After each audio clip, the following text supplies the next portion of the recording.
आमदार नितीन पाटील यांनी मुख्यमंत्र्यांची भेट घेतली आहे। मंत्री अब्दुल सत्तार नितीन पाटलांच्या उमेदवारीसाठी आग्रही आहेत। नितीन पाटील यांचं नाव संभाजीनगरच्या जागेसाठी शिंदेंच्या सेनेतून आग्रहाने सध्या घेतलं जात आहे आणि या मागणीच्या पार्श्वभूमीवरच या भेटीला महत्त्व आलेलं आहे। मुख्यमंत्र्यांची नितीन पाटील यांनी भेट घेतली आहे। आपले मुख्यमंत्री एकनाथ शिंदे साहेब या महायुतीचं नेतृत्व करताय राज्यामध्ये।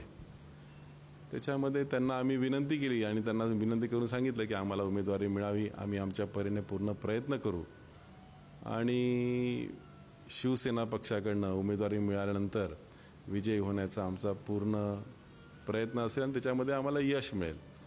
परंतु मुख्यमंत्री महोदय जो निर्णय घेतील तर मुख्यमंत्री महोदयांनी सांगितलं की आपण लढा तर नक्कीच तन मन धन पूर्ण मनापासून आम्ही आमचे कार्यकर्ते सगळेजण जोमाने काम करून